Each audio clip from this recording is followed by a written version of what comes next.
인성고등학교 무패 우승 파이팅! 감독고 콜리리 파이팅! 얘들아 긴장하지 말고 편안한 마음으로 해. 운남고 코스모스 화이팅! 준비한 대로만 해도 우승이야. 인성고 화이팅! 토론 규칙에 대해서 말씀드리겠습니다. 경기는 총 20분 진행됩니다. 찬성TV에서 기조연습도 시작하는데요. 팀별로 1분씩 진행하겠습니다. 자유토론은 반대팀이 먼저 발언하고 팀당 8분으로 1회 발언 시간은 2분으로 제한됩니다. 이말은 반대팀부터 시작하는데 팀별 1분씩 주어집니다. 자, 지금부터 팀장 경기를 진행하도록 하겠습니다. 자, 논제는 대입제도에서 수시 비중을 확대하여야 한다입니다. 자, 먼저 찬성팀 기조연설을 해주십시오. 시간은 1분입니다. 찬성팀한테 먼저 여쭙겠습니다. 일단 3년 동안의 국가의 평가를 통해서 확인해볼 수 있기 때문에 시간이 적합한 제도라고 말씀해 주셨는데요.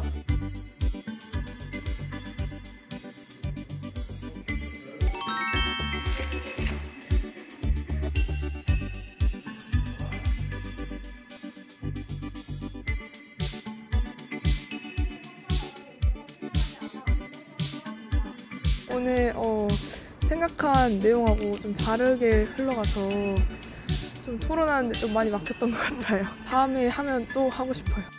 저희는 최선을 다했다고 생각합니다. 충분히 준비한 만큼 솔직히 후회는 없고 즐거웠던 것 같아요. 네. 강주열고 화이팅! 저희가 준비한 부분을 다 보여주지 못해서 아쉬운 부분이 있지만 그래도 상대 측의 생각을 듣고 저희 생각을 말하는 거에서 의의가 있다고 생각합니다. 이렇게 큰 대회에서 처음 나가봐서 긴장하는 점은 좀 아쉬웠는데 그래도 이 대회에 나오게 돼서 저랑 다르고 또 다양한 생각을 가진 사람들이 많다는 걸 깨닫게 된 것 같습니다. 인성고 파이팅! 어제가 시험이 어제 끝나가지고 제가 자료 준비를 많이 못한 게 좀 많이 아쉽고요. 그래도 그동안 토론해온 경험이 있기 때문에 그걸로 좀 많이 토론을 했던 것 같습니다. 토론대회 심사위원장이신 선거연수원 강동호 교수님으로부터 심사평을 듣도록 하겠습니다.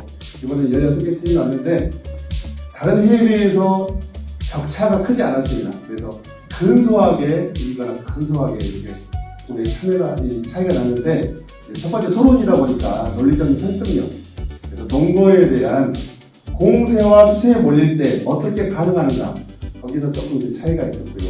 두 번째는 전달력이었습니다. 내가 아무리 좋은 말도 상대방에게 잘 이렇게 전달할 수 있는 그런 능력들이 좀 이렇게 돋보이는 팀들이 아무래도 올라가지 않았나 싶고요. 세 번째로 역할 분담이었습니다.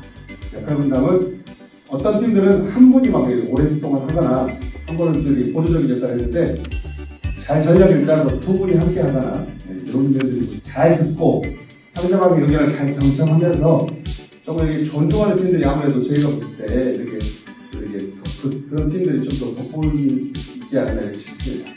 상장, 동상, 광주고등학교 가시광선팀 큰 박수 부탁드립니다. 오늘 토론 많이 준비한다고 가긴 갔는데 여러 생각지도 못한 자료도 나오고 해서 견문이 훨씬 더 넓어졌던 의미 있는 토론이었던 것 같습니다. 광주고 화이팅! 상장, 은상, 문성고등학교 유니팀 큰 박수 부탁드립니다. 그래도 여러 가지를 배울 수 있는 시간이 돼서 매우 뜻깊은 시간이었던 것 같고 저희를 이기신 서석고는 꼭 우승을 거머쥐셨으면 좋겠습니다. 은상도 되게 값진 상이라고 생각을 하고 있고 만약 내년에 대회에 나오게 된다면 8강 탈락을 하더라도 16강에 서석고를 만나면 압도적인 점수차로 이기도록 하겠습니다.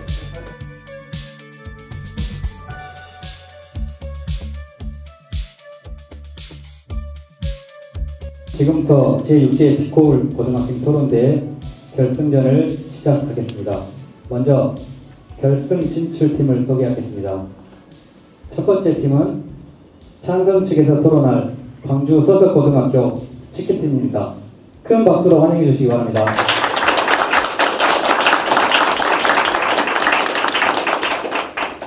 두 번째 팀은 반대 측에서 토론할 광주여자고등학교 에버그린팀입니다. 큰 박수로 환영해 주시기 바랍니다. 편성 측 기조 발언 시작하겠습니다. 10월 28일 서울대가 내놓은 2023학년도 입시 전형은 그동안 수시 전형에서만 뽑았던 지역균형 인재를 정시에서도 선발하고 수능 성적만 반영하던 정시 전형에 교과 평가제를 도입해 학생들의 학업 성취도와 학교 생활 기록부 등을 2에서 40% 정도 반영한 것이 골자입니다. 즉, 수능이라는 단 한 번의 시험을 가지고 학생을 평가하기에는 너무나도 단편적인 정보밖에 없기에 수시체계의 중요성을 공인한 것과 다를 바가 없습니다. 둘째로, 주어진 외부 환경이 공정하지 않기 때문에 사실 정시는 전혀 공정하지 않습니다. 단전으로 지방에 있는 학생들과 서울에 있는 학생들을 생각해보면 이해가 쉽습니다. 서울 지역의 경우 이름만 대면 누구나 알 법한 대형 학원들이 즐비하지만 지방은 그렇지가 않습니다. 개인과의 교사를 구할 때도 마찬가지입니다. 아무래도 서울 지역이 더 높은 수준의 교사를 구하기가 쉽습니다. 이러한 것을 극복할 수 있게 해주는 것이 바로 수시 제도입니다.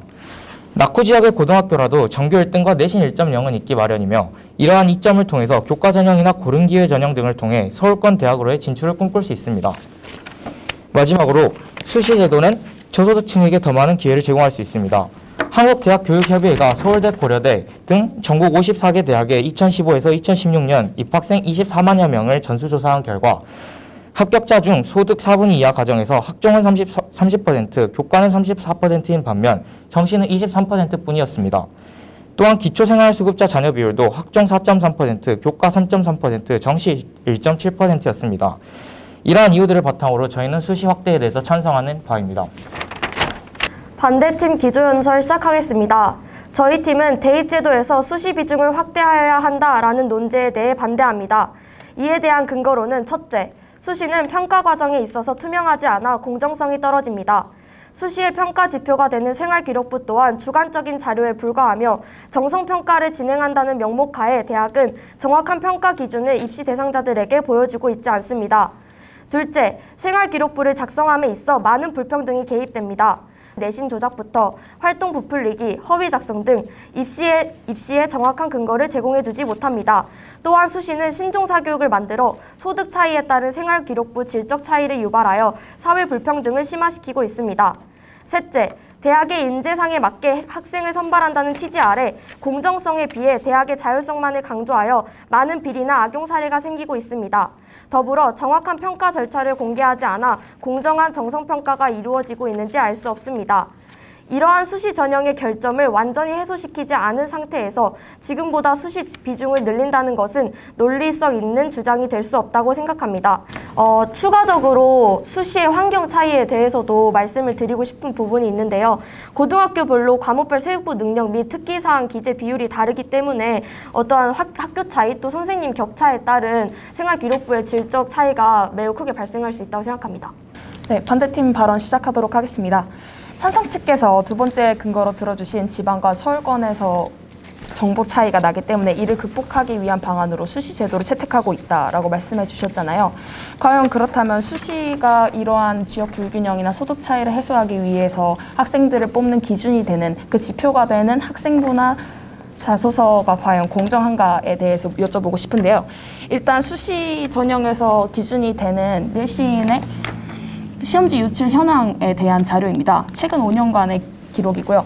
이를 통해서 학생부 종합 전형이나 교과 전형에서 핵심이 되는 그 내신이 과연 공정하게 이루어지고 있는가에 대한 의문이 듭니다.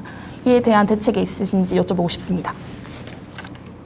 일단 생기부의 차이에 대해서 말씀하셨습니다.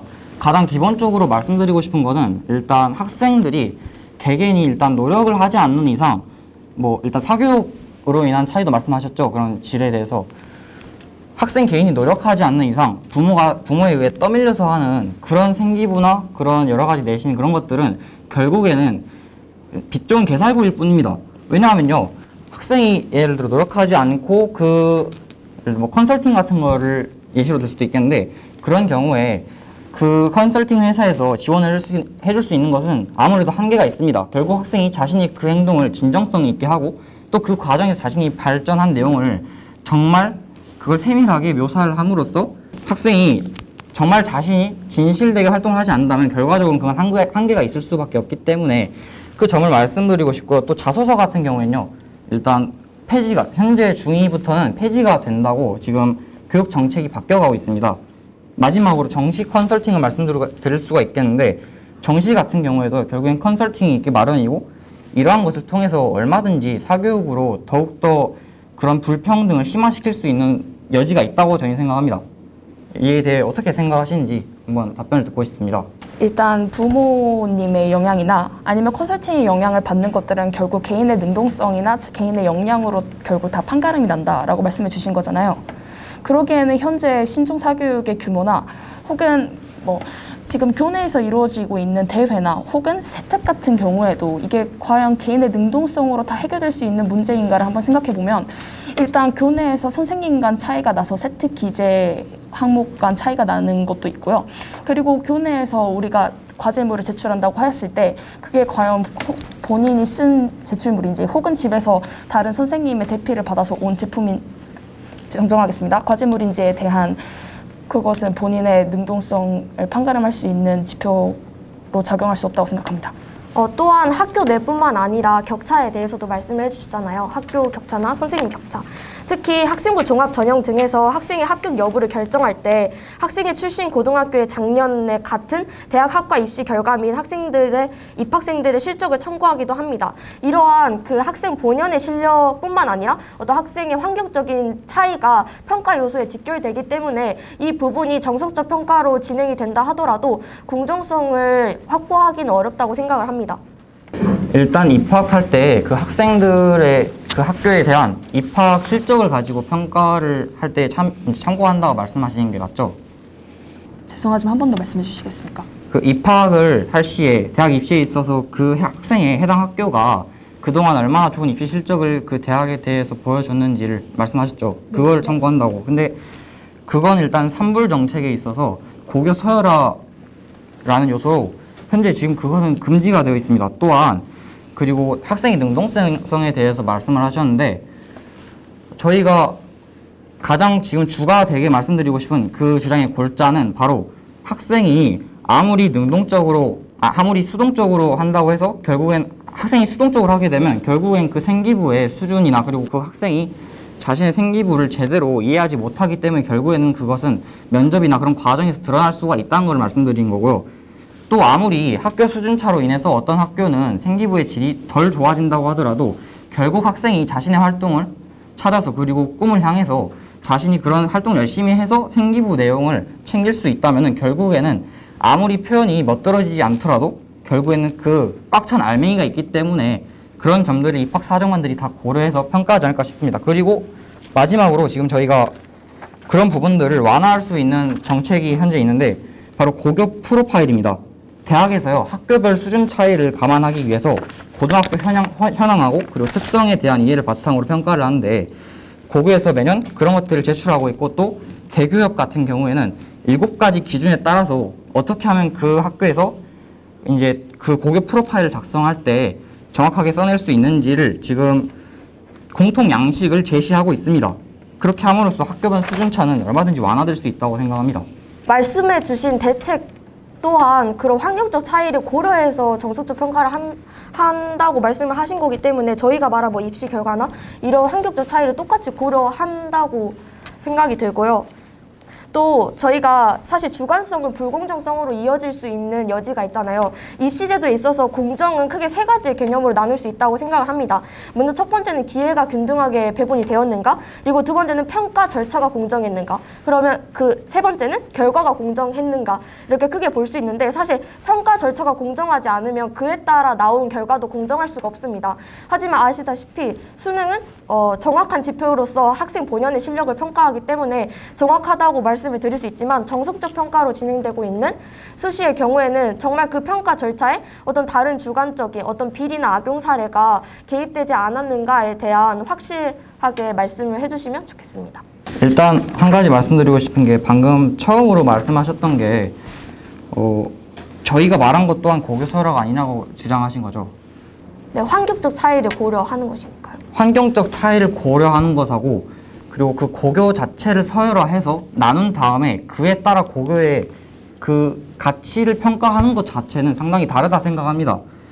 그리고요, 아까 그 평가 절차의 그 주관성 때문에 수시의 그 본질이 훼손될 수 있다 말씀하셨는데 이 또한 지금 교육청에서 매번 감사를 나가면서 그리고 또한 그런 주관적으로 발생한 사건에 대해서 학생들에게 불만이 있을 경우 이런 것들을 익명으로 제기할 수가 있기 때문에 상당히 완화가 되어 가고 있는 부분이라 생각하고요. 실제로 어떤 학교 같은 사례는 주관적으로 학생들을 평가하는 것 때문에 실제로 뉴스에 나올 정도로 되게 커졌고 그 사건을 해결하는 사례가 있었습니다. 그리고 마지막으로 지금 수능이라는 하나의 획일화된 기준을 가지고 학생들을 공정하게 평가할 수 있다 하셨는데요. 일단 수능 기본적으로 학생들의 사교육 차이로 인한 그런 문제점을 완화하지 못하기 때문에 그 점에서 첫 번째로 불공정하다고 말씀드릴 수가 있고요. 또 저희가 지금 수시를 주장하는 이유로서 수시 자체는 지금 학생의 다양한 면모를 평가를 할 수가 있습니다. 근데 서울대 같은 경우에 2023년 입시 전형에서도 수시 제도의 여러 가지 그런 요소들을 가져다가 정시 요소에서 끌어서 쓰겠다라고 말했는데 그럼 결국에는 서울대에서도 정시가 학생들을 평가하기 결국 부족하다는 걸 공인한 바가 아닙니까? 먼저 사교육 관련돼서 말씀을 드리고 싶은데요. 사실 수시가 점점 계속해서 대입 전형이 생기고 나서부터 계속 수시 전형이 확대되는 추세를 보이고 있습니다.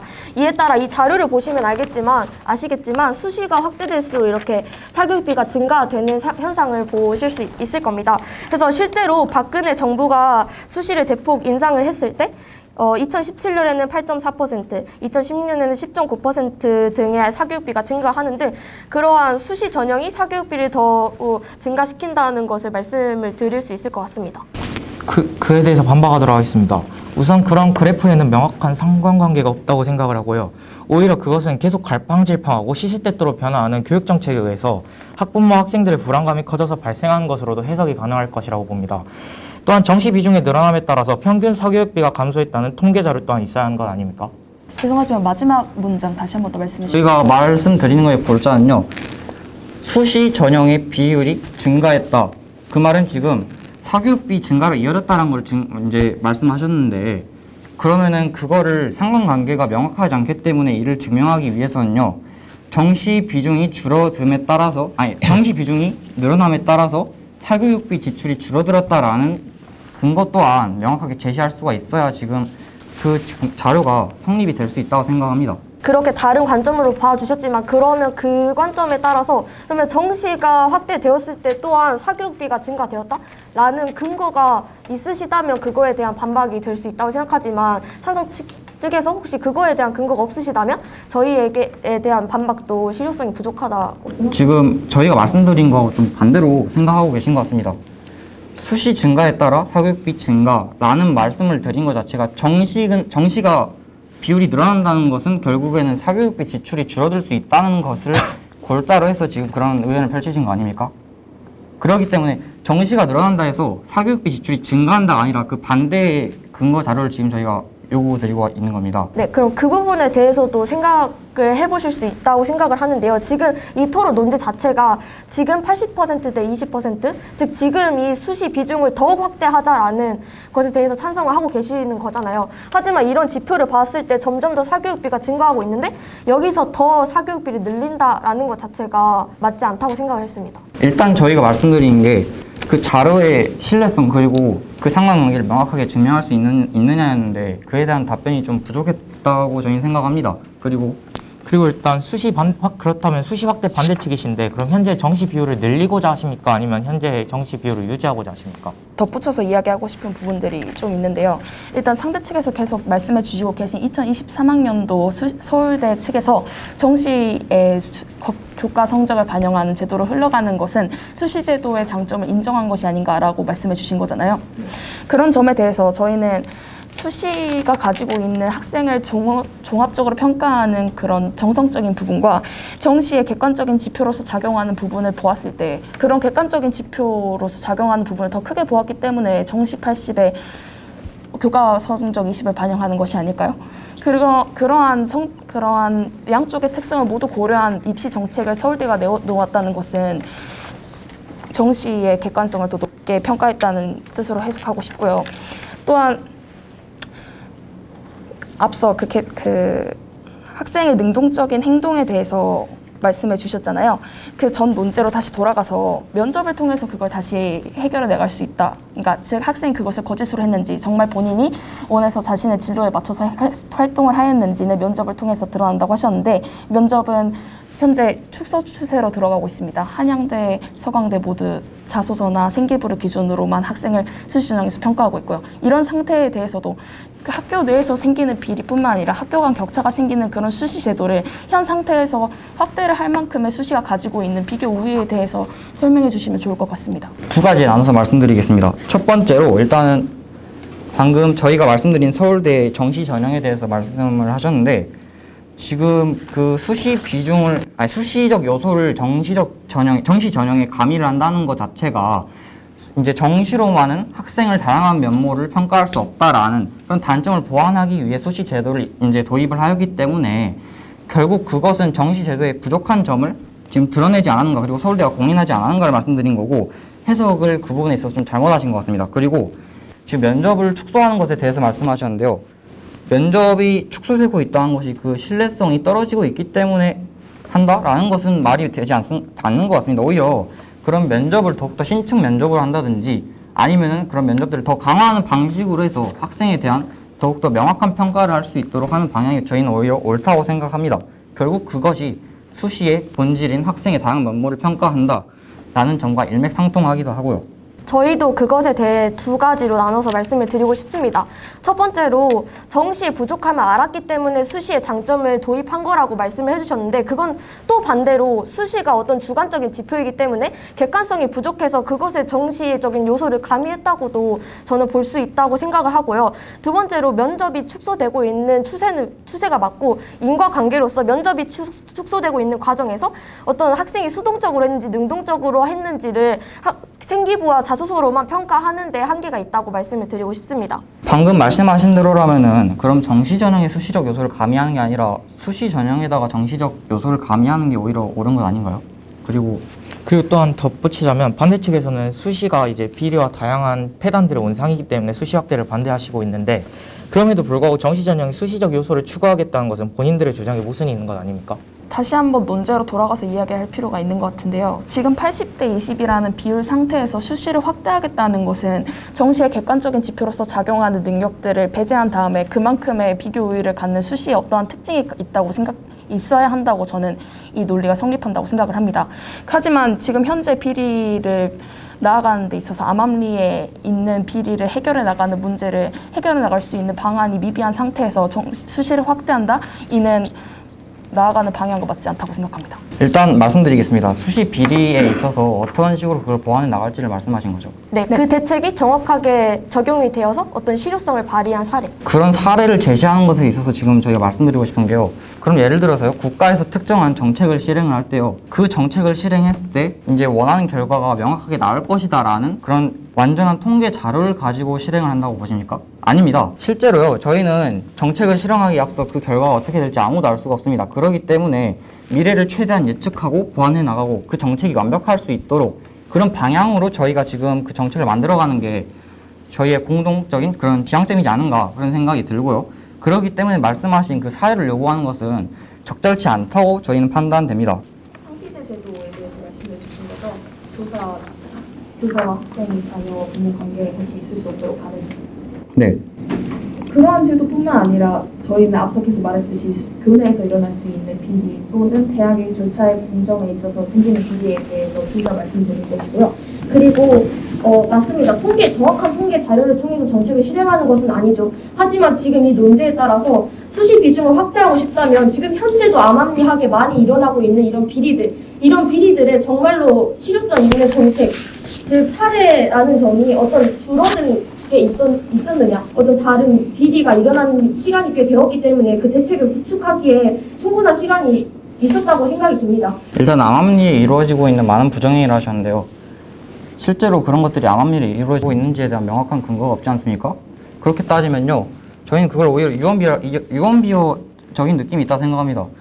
그게 진짜 있는지 없는지도 모르고요. 저희는 현재 여러 가지 그런 것들을 걸러내는 감시 체계를 통해서 충분히 걸러내고 있고, 그로 인해서 지금 최근 5년간에 시험지 유출 등에 관련된 그런 사례들 많이 적발해낼 수 있었던 거라고 생각합니다. 또한 지금 아까 토론자님께서 말씀하셨다시피 지금 비리에 대해서 저희가 지금 어떻게 하면은 제도적으로 보완을 해 나갈 수 있을지를 말씀드렸는데 지금 그거에 대해서 명확하게 지금 저희가 왜 그런 답변을 들었는지 이해를 못 하신 것 같습니다.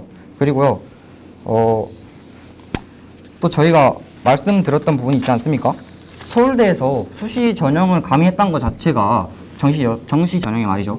수시적 요소를 가미했다는 것 자체가 수시가 정말로 참된 면모를 확인할 수 있기 때문에 그런 것들을 가미했고, 그렇기 때문에 정시의 단점을 보완하겠다, 그런 식으로 서울대가 공인한 건데, 지금 저희가 말씀드린 거에 그런 골자에 대한 정확한 답변을 하시지 않고 오히려 수시에도 그런 정시 전형이 주관적이기 때문에 정시 전형으로 보완을 했다?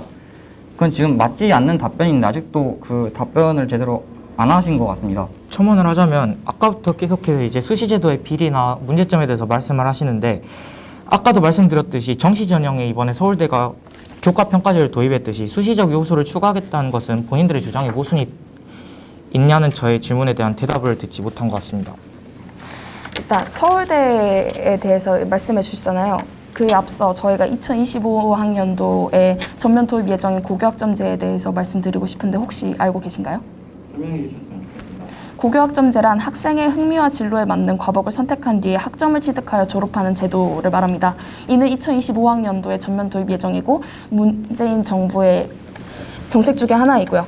근데 이런 고교학점제에 따르면 교과 성적들이 절대평가로 돌아지게 되는데요. 이는 비교과와 세특의 중요성이 더욱 커지게 됩니다. 이에 따른 입시 컨설팅과 학교 내 비리는 더욱 커질 것이라는 전망이 되는데요. 이러한 수시제도가 과연 공교육을 강화하며 수시를 확대해야 된다는 논리가 성립하는지에 대한 의문을 제기드리고 싶습니다.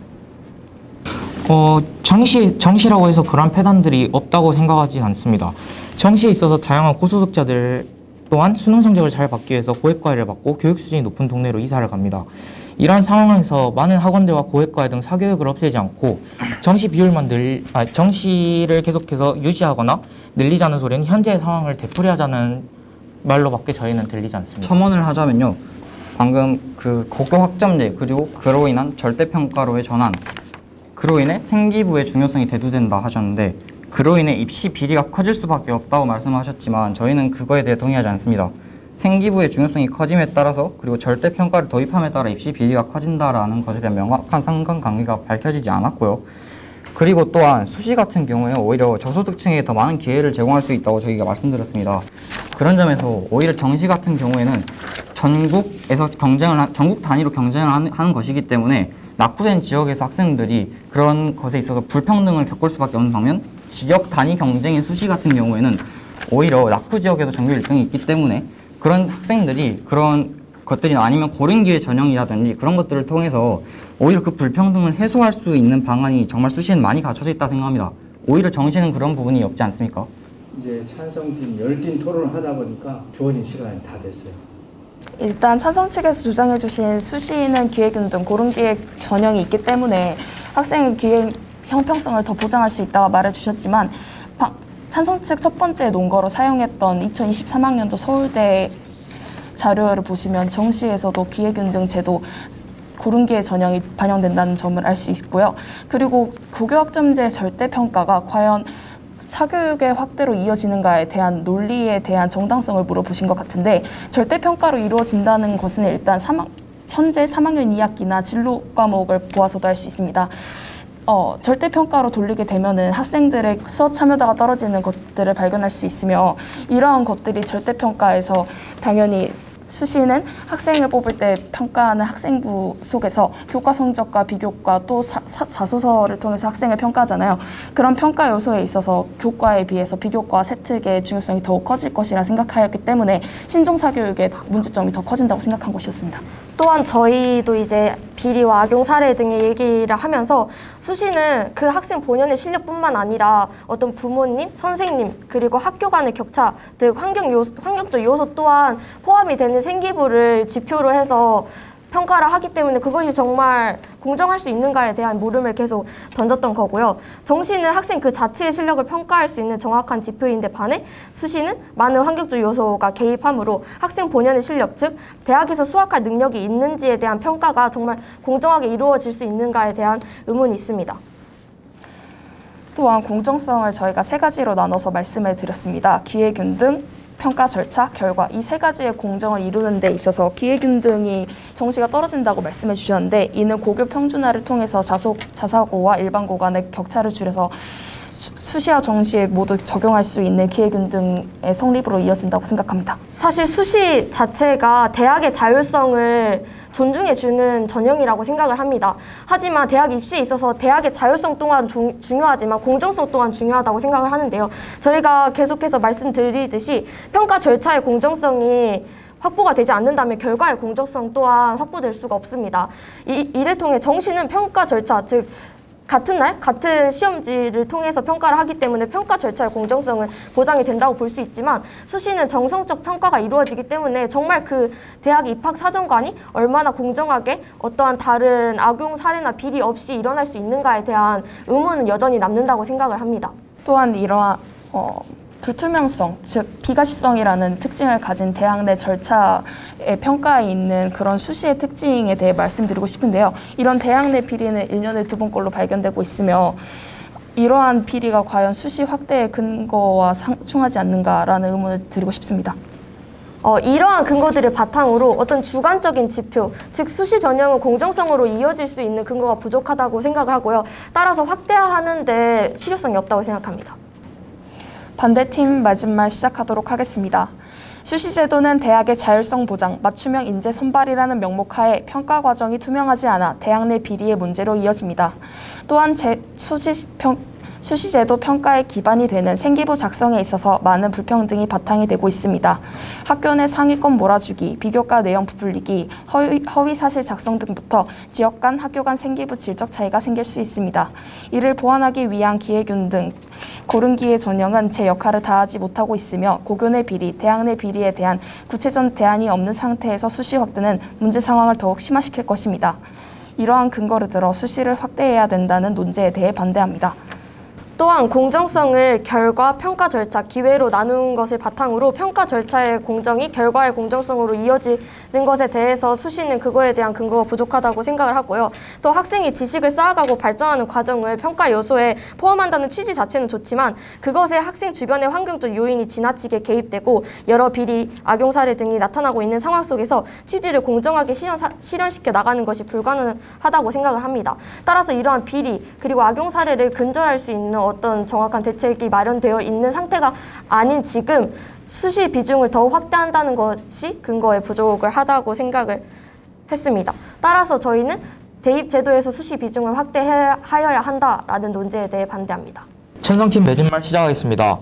수시는 정시에 비해서 소득 4분위 이하 가정 등 저소득층에게 더 많은 기회를 제공할 수 있습니다. 또한 반대 측에서 지속적으로 수시가 비리와 폐단의 원상이 있기에 수시 확대돼서 반대하셨는데 그럼에도 불구하고 정시 전형에 수시적 요소를 추가하겠다는 것은 반대 측의 주장에 있어서 모순이 있었다고 생각합니다.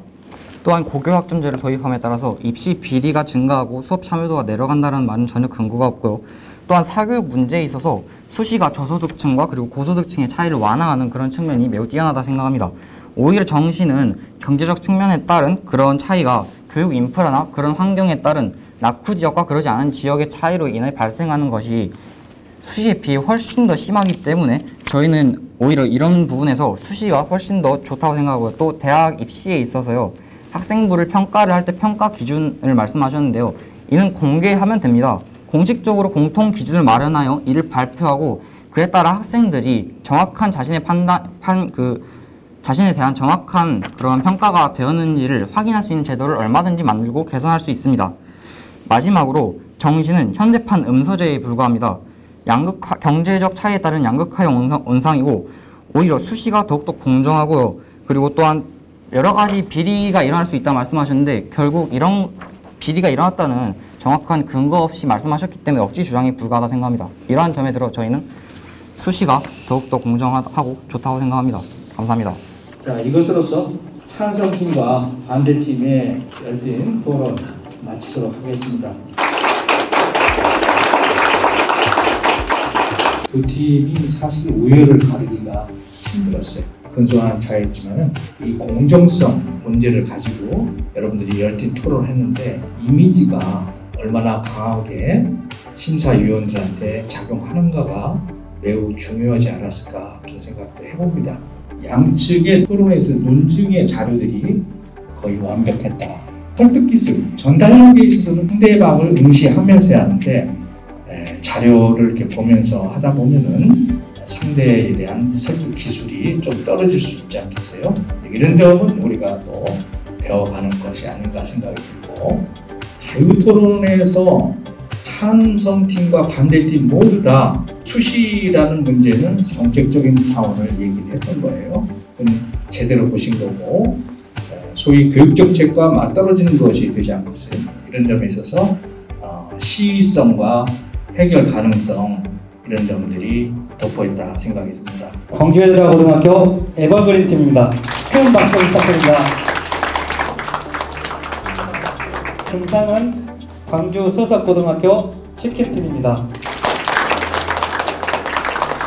이렇게 결승전이라는 높은 자리까지 올라가서 저희가 이렇게 좋은 경험을 할 수 있을 거라고까지는 예상을 못했는데, 이렇게 실력 있는 토론자님들과 함께 좋은 시간을 만들어갈 수 있어서 정말 저희에게 참 좋은 시간이었던 것 같습니다. 또한 이제 토론을 준비하는 과정에 있어서 저희의 논리력 사고에 있어서 얼마나 좀 많은 그런 결점이 있었는지를 깨달았는데, 이런 점들을 이번 기회로 보완을 하고 또 저희의 그런 시각을 더 넓게 해준 것 같아서 정말 만족스러운 것 같습니다. 토론을 열심히 한 노력도 있겠지만 저희의 이런 좋은 성과에서는 저희 학교 학생들이 많은 아이디어를 줬고요. 또 응원을 하러 와준 후배들도 있었고, 또 지도를 잘 해주신 지도교사 선생님의 도움도 많이 컸다고 생각합니다. 또 이런 토론 기회를 마련해 주시고 또 열심히 운영을 해주신 스태프분들도 감사드리고 또 청중분들도 감사드립니다.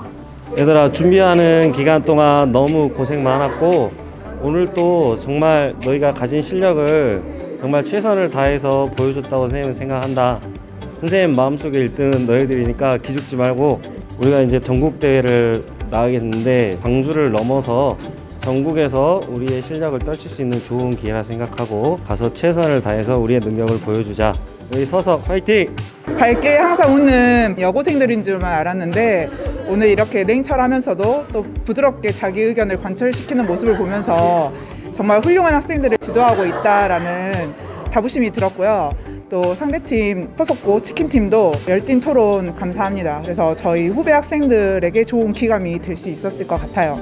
오늘 토론 수고하셨고 2주 뒤에 있는 전국대회도 화이팅 하겠습니다. 광주여고 화이팅! 코로나19로 인한 사회적 거리두기 때문에 부득이하게 마스크를 쓰고 토론을 진행했습니다마는 많은 학생들의 참여와 함께 알찬 토론을 진행해 주셔서 감사드리고요. 여러분들이 가장 관심 깊은 어떤 학교 관련 입시 문제와 관련해서 저희들이 토론 논제를 정했는데 역시 피부에 와닿게 토론을 잘 해주신 것 같습니다. 그런 토론의 기술을 바탕으로 중앙위원회에서 주최로 하고 있는 중앙토론위원회 토론대에 가서 우수한 성적을 가져오면 좋겠고요. 여기 영상을 보시는 여러분들도 다른 학교도 마찬가지고 많이 참여해 주셔서 향후에 이런 토론대회가 있을 때 적극 참여해 주시면 감사하겠습니다. 그동안 수고하셨어요.